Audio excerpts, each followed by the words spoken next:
noite, boa tarde ou bom dia, sei lá.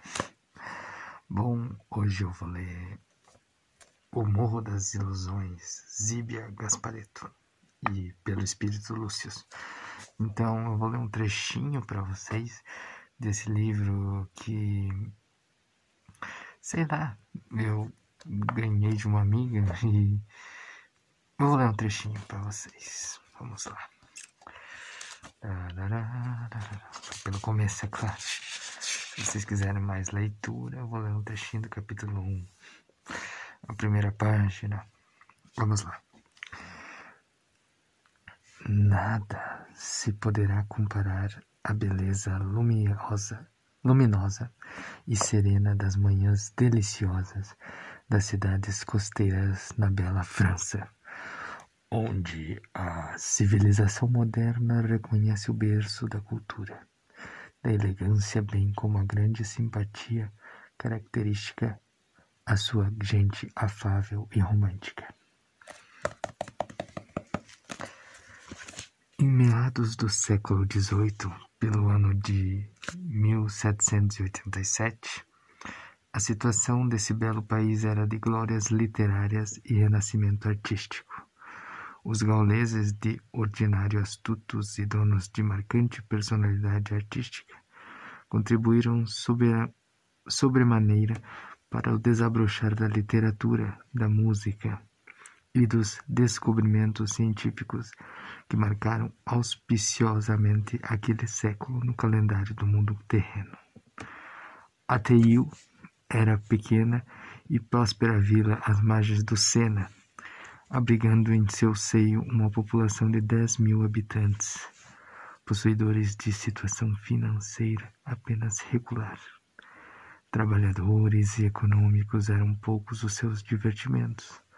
As festas tradicionais da colheita da uva e do trigo, dos natais e da Semana Santa, o povo, a sobremaneira supersticioso, e os camponeses, que representavam grande maioria, pois possuíam verdadeiros rituais com os quais pensavam espantar malefícios, atrair a sorte, arranjar casamentos e fazer fortuna.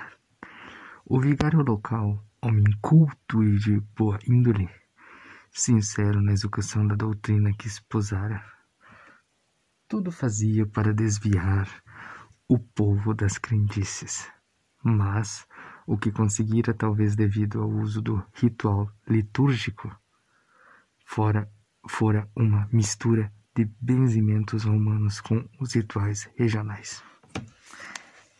Entretanto, apesar da sua boa vontade, Frei Antônio não podia compreender que o homem traz no subconsciente a força criadora do seu destino e que, sem ainda entender e saber exteriorizá-la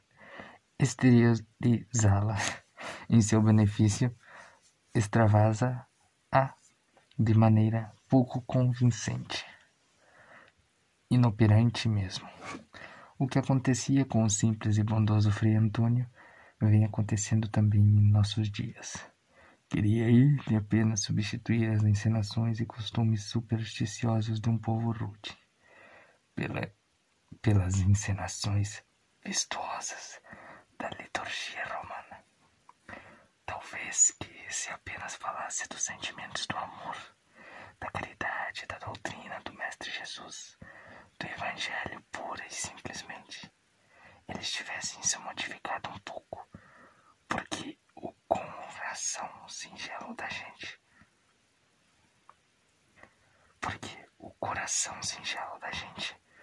do povo, receberia melhor a Cristo, filho do carpinteiro e pastor das almas sofredoras, do que o filho de um Deus terrível, possuidor do privilégio de conceder passaportes para o céu e condenar seus irmãos para o inferno. Longe de afastá-los das superstições, Frei Antônio inconscientemente, mas azaraicava, introduzindo nela apenas os costumes católicos romanos da confissão e dos sacramentos que distribuía. Aliás, com carinhoso ministério. Frei Antônio não era muito velho. Aparentava mais idade devido aos cabelos brancos que lhe cobriam a bela cabeça. Seus minúsculos e alegres olhos de um azul profundo emprestavam-lhe a fisionomia certo ar de juventude. Estatura mediana e robusta, possuía certa protuberância à altura do ventre, o que de certa forma o envergonhava, fazendo que inconscientemente conservasse sempre as mãos cruzadas sobre o peito, com que, para escondê-la, parecia-lhe um desrespeito. Sua robustez, seu ventre volumoso, para com os santos e mártires que jejuavam constantemente, permanecendo pálidos e sóbrios como convinha um transmissor das leis divinas. Infelizmente, porém, Frei Antônio não conseguia resistir às tentações da boa mesa. Seus paroquianos contribuíram bastante para isto, pois, desejosos de agradá-lo, convidavam-no constantemente à mesa e, quando não, levavam-lhe deliciosos presentes para desculpar sua própria consciência. Frei Antônio costumava repetir em pensamento que seu único pecado era aquele. O vinho da vila era realmente irresistível, e as deliciosas tortas, se não fossem saboreadas como mereciam, ofenderiam certamente aquela gente que tão prazerosamente o presenteava. Frei Antônio, naquela manhã luminosa, estava atarefadíssimo. Era domingo e, portanto, teria de oficiar 3 missas, inclusive à tarde, e preparar os festejos para a procissão de São Marcos, que acabaria em festiva quermesse. Sua casa era simples, mas limpa. Madame Meredier cuidava de tudo. Seu aspecto era bem diverso do padre. Magra, de uma magreza ossuda que o fazia parecer mais alta. Sisuda, pouco falava quando exercia suas atividades na casa do padre. Trabalhava toda a manhã e ia-se embora ao entardecer, porque dizia não ficava bem a uma viúva, embora com 50 anos, mas viúva, permanecer na casa de um homem só. Ela compenetrara-se a tal ponto de necessidade de ser séria, principalmente porque era empregada do vigário, que jamais sorria. O povo fala muito, costumava dizer. Sou viúva, mas honesta. Suas roupas sempre escuras, de gola alta e mangas compridas, faziam-na parecer mais magra, mais ossuda e mais feia. Mas Madame Meredier não se importava. Não possuía tão comum vaidade feminina. Esquecia-se mesmo de que era mulher.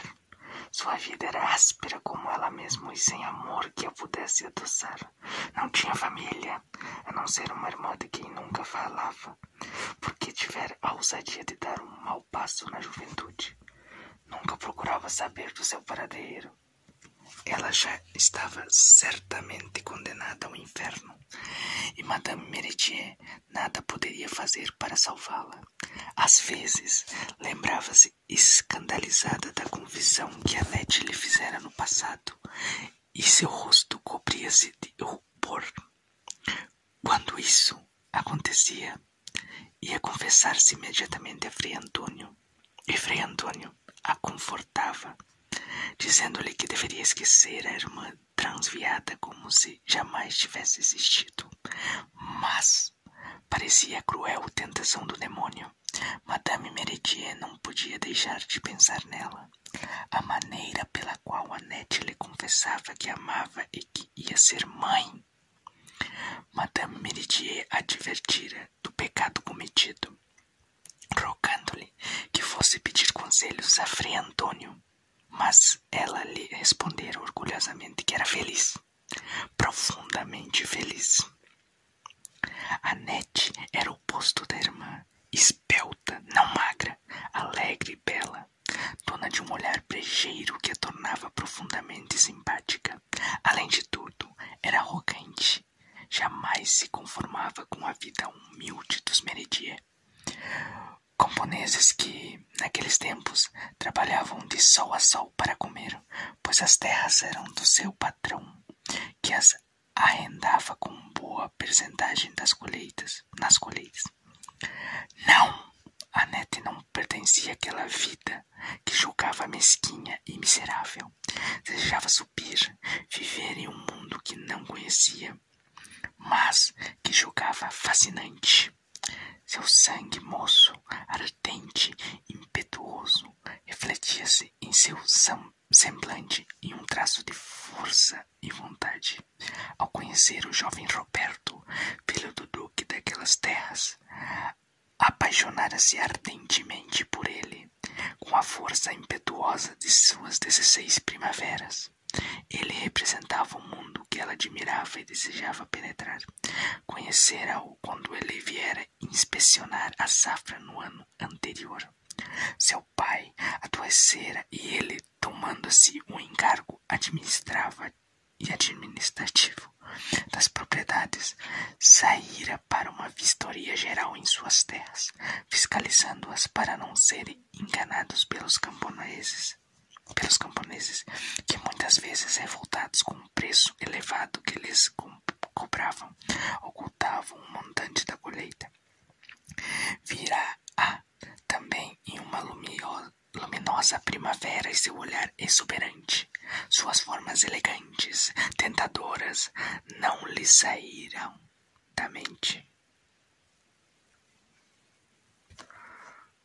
Bom, esse foi o trecho de O Morro das Ilusões, de Zíbia Gasparetto, pelo Espírito Lúcio. Eu vou ler um pouquinho sobre a Zíbia Gasparetto. Aprendi a ler aos 4 anos de idade e aos 8 costumava passar horas sentada escrevendo histórias. Com a chegada da adolescência, deixei esse comportamento de lado e só o retomei na forma de psicografia. Quando, anos depois, meu marido e eu passamos a estudar, uma vez por semana, os livros de Allan Kardec, meu braço doía e a mão mexia contra minha vontade. Colocados papéis e lápis à minha frente, começava a escrever rapidamente. Nós frequentávamos as sessões da Federação Espírita e eu participava como médium de incorporação, psicografando e algumas vezes utilizando o dom da xenoglosia, faculdade de falar ou escrever línguas desconhecidas. Nessa época, recebia contos, mensagens de orientação, histórias e assim os romances começavam a fluir. Adotei o hábito de estudar o assunto desde então. Então, com essa prática, minha sensibilidade se abriu e comecei a perceber e a entender muitas coisas que antes não me eram possíveis. Apesar disso, para muitas coisas ainda não tenho respostas. Por isso, continuo esforçando-me, buscando compreensão. Minhas experiências e estudos fizeram-me perceber a importância de disciplinarmos o emocional, enfrentarmos os medos e tomarmos posse de nós mesmos para que energias alheias não nos envolvam. Se conseguirmos isso e nos ligarmos aos espíritos evoluídos, a mediunidade será uma fonte de conhecimento, saúde e lucidez. Estudar a vida espiritual abre as portas do futuro, derrotando a morte e mostrando que somos seres imortais. Bom, esse foi um trecho do livro O Morro das Ilusões. Se quiserem que eu leia mais ou qualquer outra coisa, talvez eu leia. É isso. Muito obrigado e... Exclamarte.